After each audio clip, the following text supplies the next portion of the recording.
You might have seen this bike before. It features in one of the most popular and controversial videos on this channel. In that video, I went on to note all the downfalls of it. Everything that was wrong, and there were a lot of things. Now it's all sorted, running well, looking stellar and all freshened up. That being said, is it a bike I still care to own? Part of me says no. I dumped a lot of money into fixing and modifying the bike. More money than it was even worth initially. From that point of view, I'm kind of over it. It is also pretty niche. Okay, really niche. It's a good bike to run around town and for the nearby twisties, but that's sort of where its use case ends. It can't go any further, it's definitely not comfortable, maintenance schedule is still pretty strict. You see, I constantly ask myself this question. Do I still want to keep my money sunk into it? Do I love it enough? I wish I could give a clear answer. It's like having a child that keeps acting up. Part of me wants to hate it, but I'm not sure I can. Not like I knew what it's like having children, but just saying.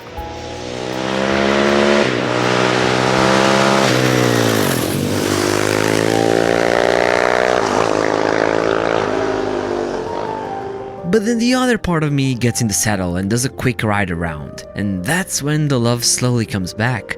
You see, riding this motorcycle is unlike any other bike I've ridden. And it takes me to ride other bikes to always keep coming back to this conclusion.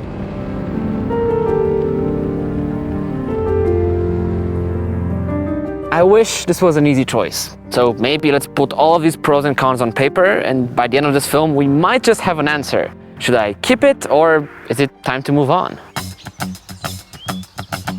First, let's have a quick rain check on what this bike actually is. It's a 450cc enduro bike that has been converted to a Supermoto. It's got a lot of torque, 57-ish horsepower, it sounds great because of the Arrow exhaust. The wheels on it are a custom set of Warp 9s that I specifically spec'd out. It's got an endurance racing front braking system with 4-piston Behringer calipers and a performance technology brake pump. The rear shock is an Öhlins unit, the plastics are all fresh, the electrics are all redone. As far as converted Supermotos go, I'd say it's as sorted as they get. That's without going into Panigale money, of course.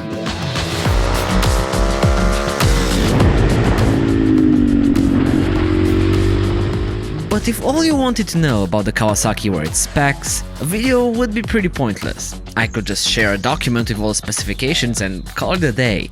I've said it in the past that spec sheets lie, or at least they don't tell the entire truth, and that is definitely the case here as well. You see, you don't ride the spec sheet, you ride the complete package, and how it makes you feel is what really matters. And this is why this decision is harder than any others.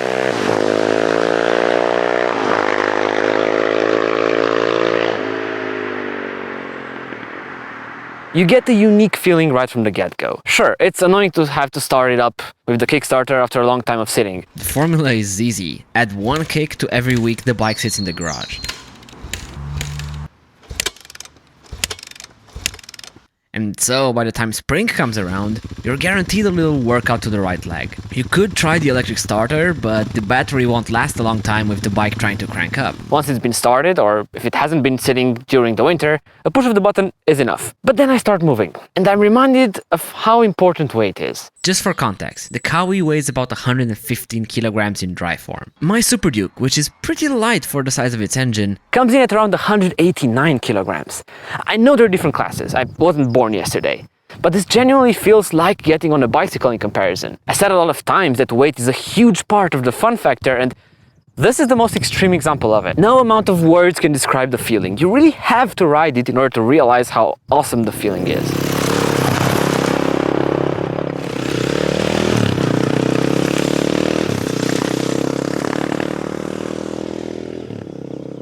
I just came out here to shoot the B-roll of the Kawasaki, and man, sometimes I love it so much, like now. It's so much fun even on these like dirt roads, but boy am I, it's probably the most fun I've had filming a bike, like, ever.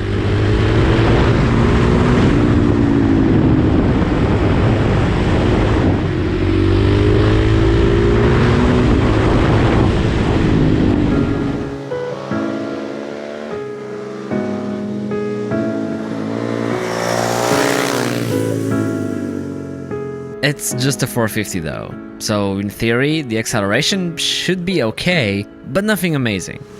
Except again, it's a Supermoto. It only goes up to about 130 km per hour, but getting there is effortless. And the gearbox. Dirt bikes are meant to take some abuse, and so their gearboxes are sturdy. The bike doesn't have a quick shifter, obviously, but you don't need one.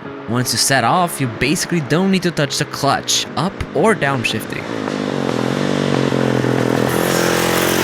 You see, speed is fun on motorcycles, especially after you just got your license and you feel the need to impress every high school girl with the max value on the dash. But you quickly come to the conclusion that speed on public streets is not only reckless, but useless. Maybe you do a motorway blast once a week, but 99% of the times will be spent at peasant speeds, up to 80 km per hour. So it makes a ton of sense to make that speed fun, rather than feel obligated to go at a stupid pace on a public road and risk killing yourself and the people around you. If I had to sum it up, the biggest positive aspect of this motorcycle is not that it can make a ride fun, is that it makes every ride an occasion, a reason to have fun. Do you know what love means? This is insane. You're saying things I can't explain. It lightens up your day even when going through the city streets during a normally mundane commute. It transforms it, and it gives you tens of minutes of carefree enjoyment every single day. And it's hard to put a dollar value on that. It might seem that after all, I did end up in love. That the butterflies in my stomach are starting to take off when looking at the Kawi, but it's not all sunshine and roses. For example, the exhaust. The aero unit sounds amazing, sure. It pops and bangs on deceleration while having a meaty tone when twisting the go-fast handle.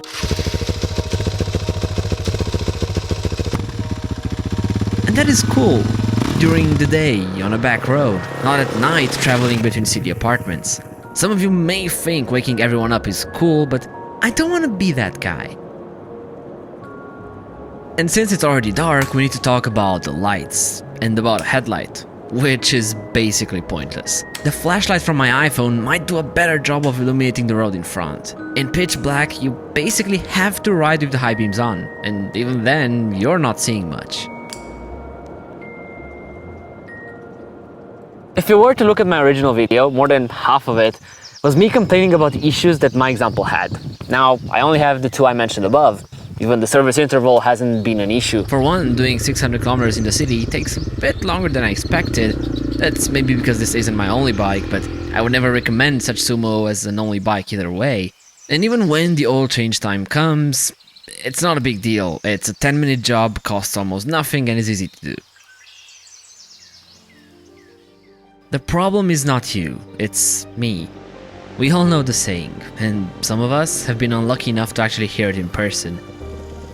But I kinda get it now, at least when it comes to my relationship with the Kawi. And by the way, she does have a name as well.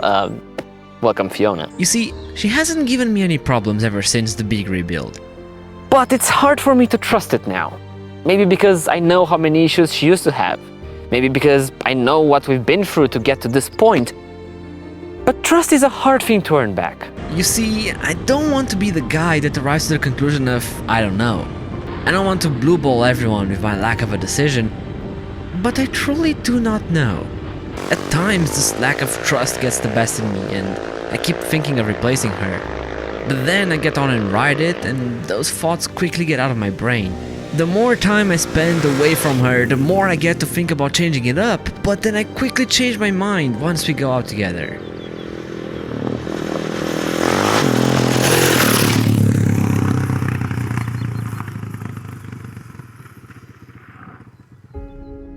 I don't know.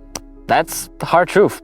Objectively, right now, it's an amazing motorcycle. But I don't ride motorcycles for objective reasons. I ride and own them for how they make me feel. This bike has taken me through some serious ups and downs. So what I decided to do is this. Keep it for the rest of the season. Enjoy it, ride it as often as I can. I didn't go through all these issues just to kick her in the hands of another guy. And then I'll make my decision in the winter. Maybe get another Supermoto like a Husky 701, maybe get another motorcycle completely, or maybe keep her and keep enjoying our time together. I can afford to delay my decision, so at the end of the day, why rush? As a lot of things in life, maybe rushing is not a good idea. and maybe time can actually fix things. We'll see. Until then, my relationship status with the Kawi will stay the same.